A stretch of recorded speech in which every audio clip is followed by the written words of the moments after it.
ወሲብ ላይ እርካታ ተሻል? ብልትሽ ሰፊ ነው እየተባልሽ ተቸግረሻል? ወሲብ ላይ ባልሽ ምን ነው ሰፋብኝ ያለሽ ነው? ጓደኞችሽስ ብልታችን ሰፊ እያሉ ድምጾች ሰምተሻል? እንግዲያውስ ለዚህ ጥያቄና ለብዙ መልሶች የሚሆኑ ከዚህ ቪዲዮ ስር ተከታታይ። ይህ ላንቺ ነው፣ እንዲሁም ለውድ ጓደኛሽና ለውድ ባልሽ። ምክንያቶቹ ምንድናቸው? እንዴት ብልት ሊሰፋ ይችላል? በምን አጋጣሚስ ሊሰፋ ይችላል? ሰፊ ነውስ እንዴት መሆኑን በምን አረጋግጣለን? ጤናማ ያልሆነ የብልት መስፋት አለ፣ እነዚህስ ምንድናቸው? የሚለውን እስከ ሙሉ ቪዲዮ ተከታተሉኝ፣ መልሱን በዚህ ታገኛለሽ። ሰላም ጤና ይስጥልኝ ውድ የቻናሌ ቤተሰቦች፣ ዛሬ ያነሳናቸው ርዕስ እጅግ በጣም በህይወታችን ውስጥ ወሳኝና አስፈላጊ ናቸው። በመጀመሪያነት የምናነሳው እንዴት የሴት ልጅ ብልት ሊሰፋ ይችላል? በምን አይነት መልኩስ መስፋቱ ልናረጋግጥ እንችላለን? ይሄ ነገር እውነትስ ትክክል ነው ወይ? ብዙ ሳይንሳዊና መላምቶች ይቀመጣሉ የሴት ልጅ ብልት ሰፋ በሚል ማለት ነው። እነዚህን እና የመሳሰሉትን ጥያቄዎች እንመልሳለን። መጀመሪያ ምክንያታቸውን አንስተን ከዛ መልሱን እና መፍትሄውን ከስር እንቀጥላለን። እስከ መጨረሻ ድረስ ተከታተሉኝ፣ ጠቃሚ መረጃ ታገኛላችሁ። ለዚህ ቻናል አዲስ ከሆናችሁ ሰብስክራይብ አድርጉኝ፣ ላይክ ሼር አድርጉና ለብዙ ወዳጆቻችሁ እንዲደርሱ አድርጉ። አንደኛ፣ በጣም የብልት መስፋት ያጋጠማቸው ሴቶች አሉ ወይስ የሉም? አሉ። በምን ምክንያትስ ያጋጠማል?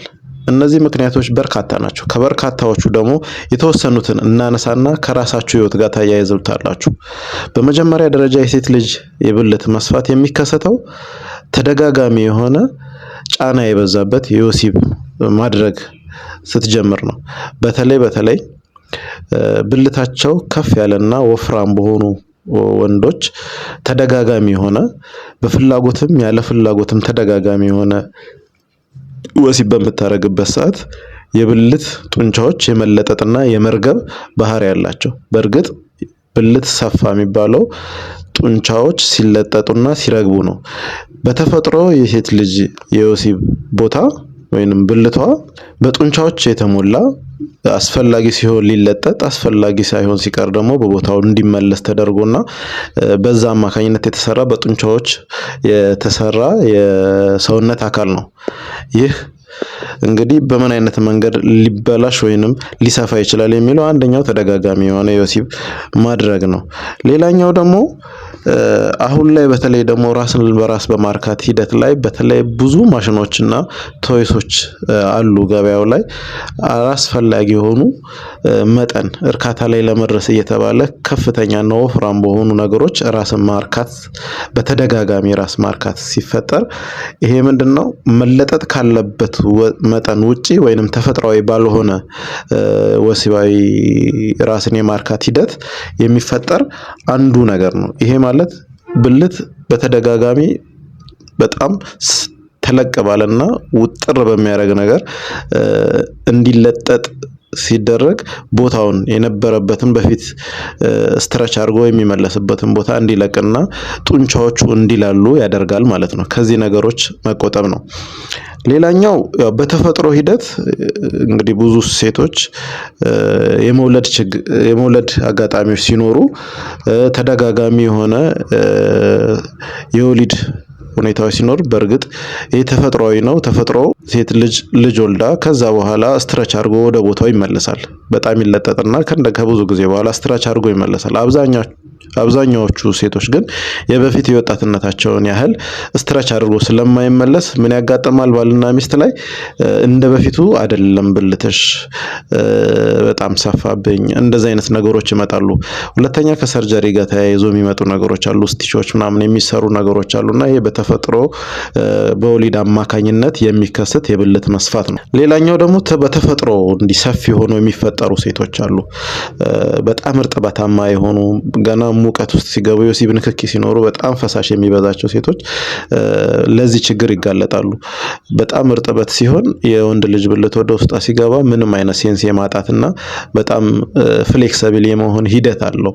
እነዚህ ነገሮች ደግሞ ያው በተፈጥሯዊ መንገድ የሴት ልጅ የብልት መስፋት ሊያጋጥሙ ይችላሉ፣ ወይንም ብልትሽ ሰፊ ነው ልትባል ትችላለች።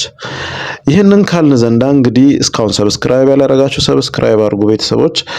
ሼር አድርጉ ለወዳጅ ዘመዶቻችሁ እንዲደርስ።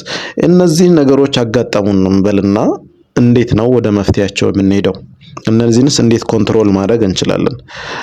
በዋነኝነት በወሊድም ሆነ በወሲብ ድግግሞሽም ሆነ በተለያዩ የማቴሪያል እቃዎች ራሳችንን እንደዚህ ወደ ብልት መስፋት መጠን ካመጣ ነው አንደኛ እነዚህ አይነት ሂደቶችን ማቆም፣ ተደጋጋሚ የሆነ የወሲብ ግንኙነቶችን መቀነስና ጡንቻችን እረፍት እንዲያደርግ ማድረግ።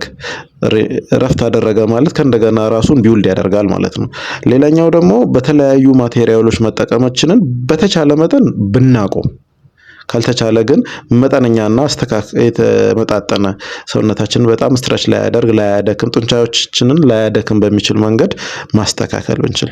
ሁለተኛ ያው ተደጋጋሚ የሆነ በረጅም ጊዜ የወሊድ ነገሮች ቢኖሩ ጥሩ ነው። አብዛኛው ጊዜ በተደጋጋሚ በአንድ ዓመት በሁለት ዓመት እንደዚህ አይነት ነገሮች ሲኖሩ ሰውነታችን በጣም ስትረች ያደርግና ወደ ቦታው የመመለስ አቅሙ ደካማ ይሆናል። እነዚህን ሁሉ አቁመን ቦታው ላይ ላለመመለስ ሲችል ደግሞ በጣም ወሳኙ ስፖርት ነው።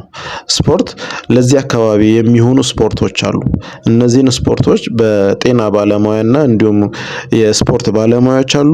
ከሆድ በታች የሚሰሩ ልክ የሆድ ጅማቶቻችን ጡንቻችን ቦርጭ ሆኖ ወደ ቦታው እንደሚመለሱ ሁሉ እንደዚህ አይነት ቦታዎች ደግሞ ወደ ቦታቸው እንዲመለሱ የሚያሰሩ ስፖርቶች አሉ። እነዚህን ስፖርቶች በተደጋጋሚ ጠዋትም ከሰዓትም ማታም ላይ በተደጋጋሚ የዘውትር ህይወታችን ብናደርጋቸው እጅግ መልካም ነው። ሌላኛው ደግሞ በመጨረሻ ላይ ማነሳላችሁ ያው በባህላዊ መንገድ ያው እኛ ቤተሰቦቻችን ይታወቃሉ። በባህላዊ መንገድ ወይ ባጢስ የሚባል አለ። ሌሎችም እንደዚህ እንደየአካባቢው የሚደረጉ ቦታውን የማጽዳትና እንክብካቤ የመስጠት እንዲሁም ስትረች እንዲያደርግ የሚያደርጉ ባህላዊ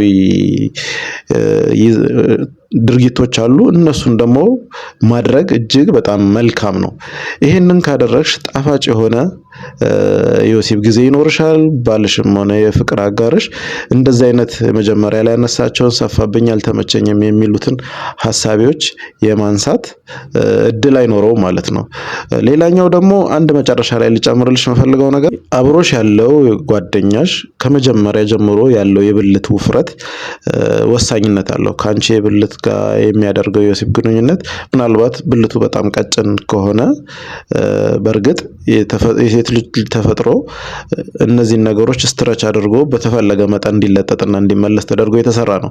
አንዳንድ ጊዜ ግን በስሜት ውስጥ ሲሆኑ የሚመነጩ እርጥበቶች አሉና ከፍተኛ የሆነ እርጥበት ሲመጣ ብልት ውስጥ የመግባት ገብቶ ግን ያልገባም የሚል አይነት ስሜት ውስጥ ስለሚከት የወንድ ልጅን ብልት በተመጣጠነ መንገድ ከፍቅር ህይወትሽ ጋር የተስተካከለ ቢሆን እጅግ በጣም መልካምና ጥሩ ነው።